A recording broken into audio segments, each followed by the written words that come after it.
Hello everyone, my name is Sierra Santi, and today we are going to be talking about the postmodernism, avant-garde, experimental era in classical music.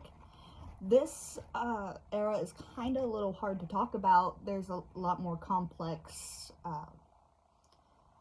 complexities involved, but I'm going to try and kind of put it in words that would make it a little bit more simpler to understand. But as always, we will talk about the general background, the musical background, and then the two pieces that I've chosen to talk about. So, general background, this happened at the end of the 20th century, kind of starting in the 60s. It was really a time that challenged cultural authority. I guess compared to modernism, it was had a lot more radical views, I guess would be a way to describe it. It's not necessarily anti-modernism, more of anti-impressionism, if that makes sense. Because this was really a time that we had the civil rights movement, the women's movement. This is when all the riots were going on because of war. And it was really a time where people just started to rethink beliefs and values that we saw in modernism.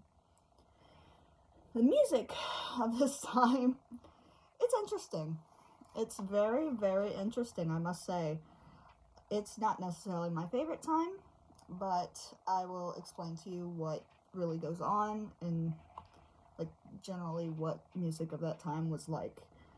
So a lot of it was influenced by cultural and philosophical trends, especially philosophical trends. And it was really characterized by using electronics, having a diverse nature, and it really challenged the traditional aesthetics and hierarchy we saw in modernism. Avant-garde music really pushes boundaries of what was conventional originally, and through these techniques and radical approaches, they were really influenced through different forms of music, like concert hall jazz. They used a lot of electronical music and really experimented with popular music. The songs I chose are very interesting. Again, this is not my cup of tea, but the two that I chose really show you what I mean when I say philosophical. They go more electronical, really trying to be, dare I say, modern. But it's definitely interesting. So, song number one, I don't know if it's called 433 or 4 foot 33 inches. I don't know, but it's by John Cage. He is very known in the postmodernism musical world, I guess.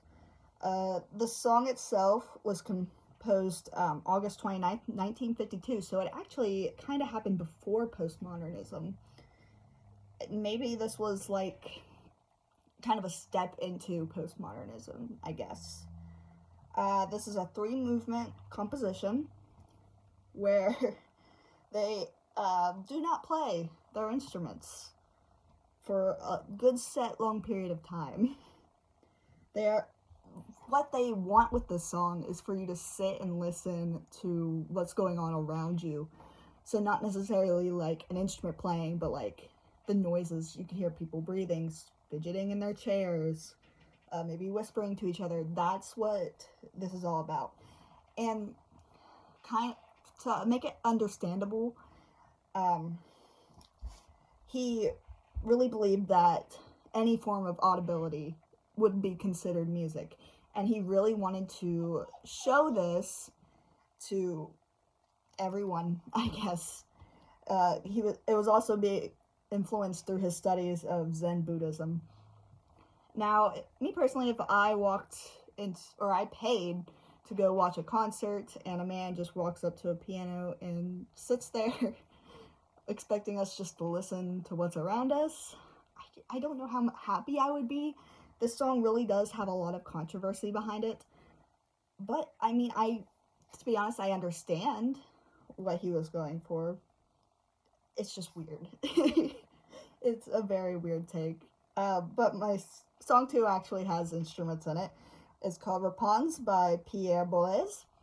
This was made on October 18th, 1981 at the Donaueschingen Festival.